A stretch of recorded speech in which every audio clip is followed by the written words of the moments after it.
If you are new here, this is Uninterrupted Teee, where I'm documenting what it looks like to rest, to rebuild, to figure out who you are when the calendar stops defining who you are.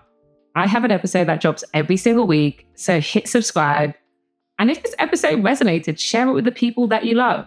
Actually send it to your friend or the person you were thinking about and remind them how much they matter to you. And if you are a podcast person, Life to a T is on any of the platforms, Spotify, everything. It's just audio. So I think it's perfect for like your walks, gym, or if you want some real conversations, just follow along. And you can also catch me on Instagram, where you get snippets of this. Okay, week 5. I want you to picture this. I'm sitting on my sofa. I'm in my feelings. If you've been following along, I've been sitting in my feelings a lot on my sofa. And I had this moment.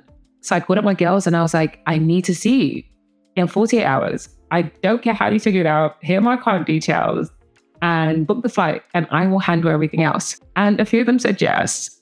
And honestly, that's all I needed. I'm on Sabbatical and my phone has not stopped ringing. And I keep it on Do Not Disturb intentionally. Okay, this is bad because why is my phone ringing all the time? Okay, week 5. And I had a moment on the sofa. So I called up my girlfriends and I was like, I need to see you. I don't care how you do it, but here's my card details and I will do everything else. And a few of them said yes. And honestly, that was what I needed. Just a few yeses. So, but before I get into all that, can we celebrate for a second? Because week 5 also means four weeks of what I can only describe as the first full rest I have had in my entire adult life. My sabbatical doesn't look like what most people would imagine because I'm not staring at a wall, I'm not walking aimlessly. I'm actually living. I'm feeling all of my feelings and I'm doing it without the weight of a title, without a calendar that owns me, without actually performing for anyone. And week 5, week 5 said, call your girls. Go and laugh, go and cry, just go and be human for a few days. So let's get into it. Here's the thing about this trip. I didn't actually want a vacation. I just wanted to go back to a version of us that existed before the kids, before the marriages, before the businesses, back to when we were just like making money and making moves, which meant being in different countries every few months and working incredibly hard. But life required less from us back then because we were in our building season. But the issue of the building season is that it's so consuming and you start accidentally neglecting your friends. You stop showing up for nothing. You only show up for big moments, the weddings, the funerals, the divorces, the crisis. And somewhere along the way, you kind of forget to hang out with your friends. And I wanted to pretend just for like a few days that none of that had accumulated just yet, that we were just us. And when we landed, we hugged each other, the excel that we all did, the sigh of relief, maybe it was also the sun in our skin, but we didn't realize how much we needed it until it started happening. So what did day 1 in Aruba look like? We went to one of my favorite restaurants called the Flying Fish Bone. If you've ever been to Aruba and you haven't been to the Flying Fish Bone, please fix that. Add that onto your list. It's stunning. It's on the water. And it has history for me. It was one of the first trips my husband and I took together when he was trying to win me. So it has memories and it has really good memories. And we sat down and before we ordered, I did what I always do with my friends, which is I asked everyone, what are you grateful for? And I like to ground my dinners in gratitude because it's so easy to fixate on everything that we don't have, the things that aren't working, everything that feels heavy. But when you flip it and when you ask people what's actually good right now, something shifts in the conversation. So when we sat down, I asked everyone what they were grateful for. And then we started crying because we didn't see it coming. And we went around the table one by one and everyone started speaking about the season that they were in, about the weight that they were carrying, and the tears just started coming for everyone. And I've been transparent with all of you throughout this series is one of the things I wrestle with is knowing who am I outside of the title when no one needs me, or, when something's not being requested. Because sometimes, honestly, I don't actually like being needed all the time. And I don't say that to be cold. I say that because it's true. At that dinner, I got to say that out loud with people who wouldn't flinch because they saw me for who I am. And I'm so grateful for seasons where doors are closing and new ones are opening. A season where I can just be me. And that's what this dinner did. It did something to me, not in a painful way, but like in a necessary way where you're crying, but you're lighter after. And the conversations reminded me why I chose these people to be in my world and why they chose me, frankly speaking.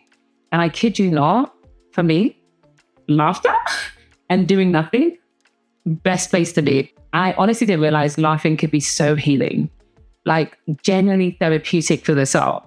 I'm encouraging anyone who's watching this, find moments of laughter with the people closest to you. Intentional, put it on the calendar if you have to, because we're kind of the people at this point. But I keep calling them micro moments of joy. And that is what you need in your life. Not big, grand moments, just micro moments of joy. So day 2 for us in Aruba, we were just decompressing. We went to Flamingo Island, we lay by the beach, we barely spoke, we ate, we rested. And high key, that was the point. There's something really special about the kind of friendships where you don't have to say anything. Just being in proximity to each other was enough. The warmth of the person you love is enough. It fills you up in ways that words can never, ever reach. And we all went to the gym that night. I know, that's just who we are. We're kind of crazy. We walked around the city. We got ice cream. We hopped around hotels. We tried different restaurants. And at every single moment we had, we started with gratitude. We moved into what we were looking forward to this year and how we were going to hold each other accountable. And while I know this trip was very, very spontaneous, it required a level of alignment between all of our friends. And 2 things can be true. Oh, I forgot. And then we created the Beyonce 7-Eleven video, because if you haven't seen it, it's been on my bucket list forever. So just go find it on my social media. But yeah, clap it. You remember the 7-Eleven video by Beyonce? Shush kiss. Back to what I was saying about community, because this is important, because I want to talk about something. I keep seeing it on social media and on my timeline. I keep seeing everyone wanting a good set of friends. Everyone is looking for their tribe. Everyone's looking for their circle, their people, their partners. But why aren't we saying the thing out loud? To have a good set of friends, you actually have to be a good friend. No? Okay. You actually have to show up when it's uncomfortable. You have to open up the door when you don't want to. You have to listen to someone rant about the same thing 100 times without making them feel like a burden. Even if it's about the guy or girl that they will never leave, just listen. You have to let people cry when they need to.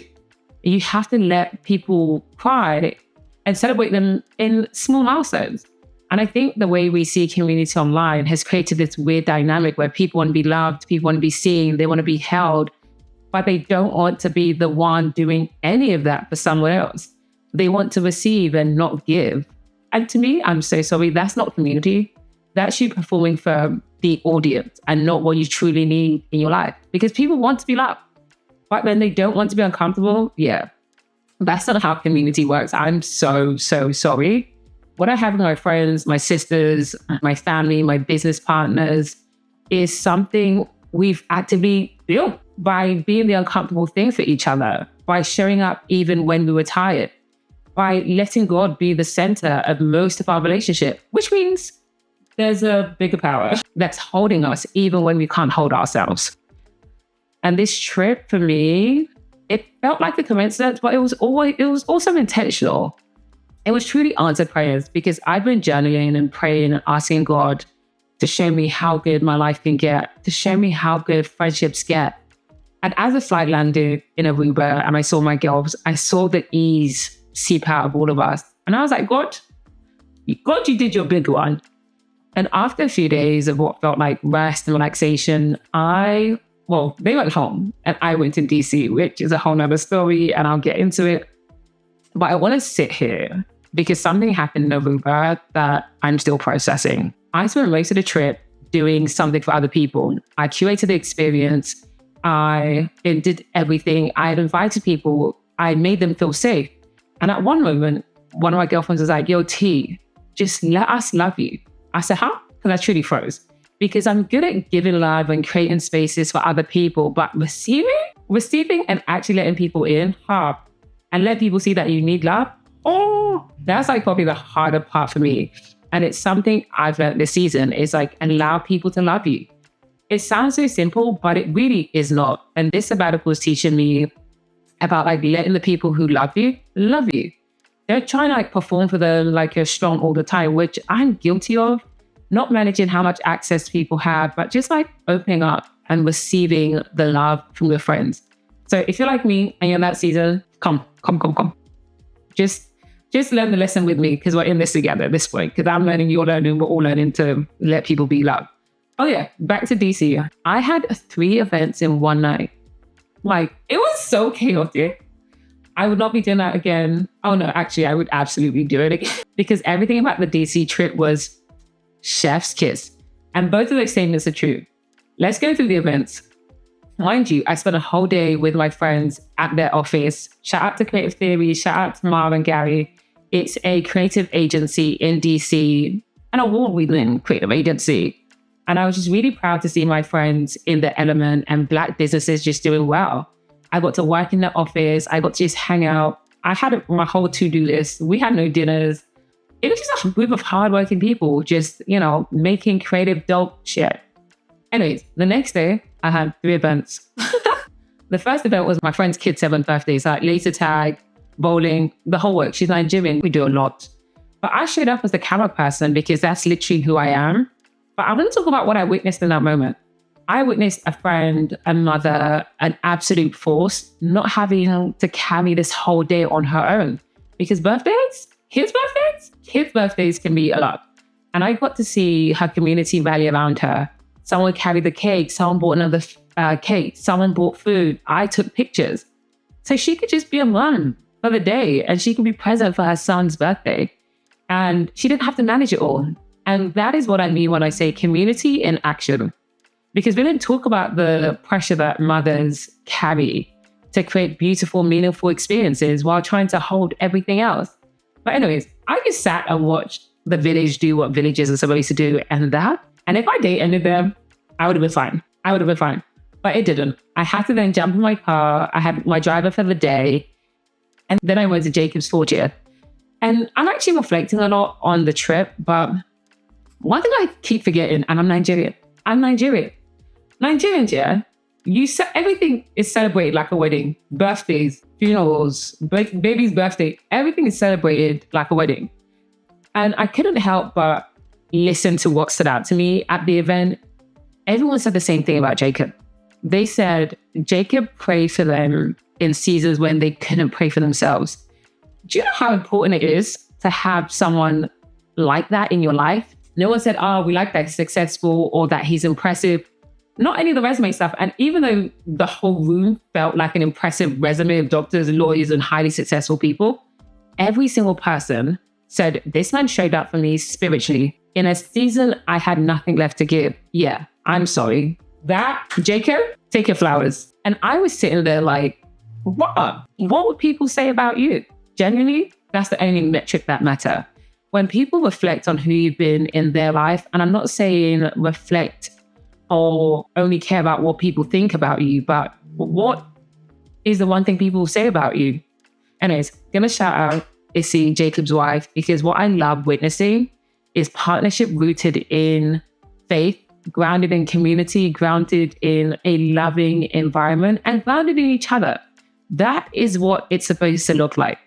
And I left his 40th feeling so inspired and a little bit convicted, in a good way though, redesigning my life for the next season of my life. So mind you, 7th birthday, 40th, and now my final event, FNP, was a gospel concert. So a friend of mine, a gospel artist, and a lot of the people in my life are in entertainment. So they are lawyers, investors, entertainers, tech bros. It doesn't matter. That is literally my work. But there's something different about seeing your friend in their calling, not just their job, but like operating in the thing that God designed them for. And I'm sitting there and he starts singing and I'm like, oh, let me text him and tell him he can actually sing. I was playing his leg, but I was like, you're kind of a good singer. And yes, I know he's a Grammy Award-winning musician, but that's not the point. The point is the feeling of watching someone you care about be exactly who they were called to be. And it's hard to explain, but there's something about just seeing your friend in their element, whether that's your lawyer friend, any of your friends, it makes you want to cheer louder. And it reminds me of like watching my friends pitch and invest or my lawyers in court. Like, I know they're capable, but witnessing them do it makes you so proud in a way that is so hard to describe. And that connects to something else. We don't talk enough about when the people in our life start to elevate and when they start to blow up, they get busy, they start getting successful. And then we suddenly start telling ourselves that they are out of reach and they don't need us anymore. But they are not out of reach. Just because someone has elevated, that doesn't mean they don't need your support. They actually need your support more, and you need to show up as friends. And I see it happen all the time. Just because they're carrying this heavy weight of their life doesn't mean they don't need you to show up. So please show up. Keep showing up. The people in your life that are doing big things need you to show up. They need to see your face in the crowd. They need to get that text. It truly keeps them going. And that was DC for me. And when everything was said and done, I spent the last ABC just watching movies and laughing and just being loved and just enjoying company and enjoying my world. And I wouldn't honestly change it for anything. I wouldn't change it for the world.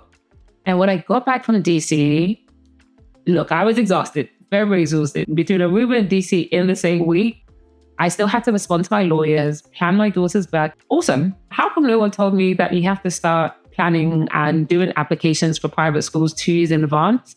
Help me. I still had vendors in my inbox. I still had contracts in my inbox. Life doesn't actually stop just because you're on sabbatical. Like, I can have a little bit of fun, but literally not too much, because life is waiting for you impatiently and then piles on as soon as you land. But anyways, I sat in that chaos and I was like, do you know what? This week was lit, and I will do this every single time. I will do every single second again, because week 5 taught me something that I think will stick with me, which is rest is better when you share it with your people. It truly is. Community is actually the whole point. And laughter for me is louder when it echoes. Community is not a nice to have. And I've said this, it is our whole existence. So to my girls who jumped on a plane in 48 hours, I absolutely love you. To my friends in DC for showing me a lit time in DC. DC's a bop. To everyone who showed up this week and just let themselves be showed up for, yeah. I'll dig deeper into week 6 about some things I learned, but this week was perfect. Anyways, if this episode reminded you of someone, a friend you haven't called, a group chat you've been quiet in, a person you've been meaning to show up for, right now, go reach out. Before the algorithm sends a picture, like, go and reach out. Community requires you to show up. That's it for me this week. Week 6 was fun. No, week 5. Look at me jumping week. Week 5 was real. It was fun. And I'm absolutely do it again. See you next week. Goodbye. Thank you.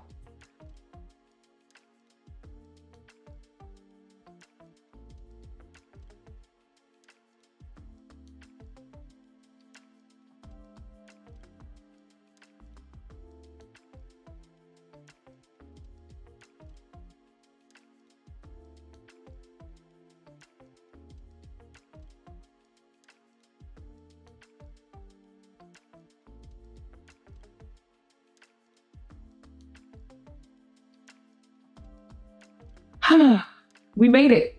We made it through another week. God, you are able. I can't sing. And this is why I like listening to other musicians, because I can't sing.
because I can't sing.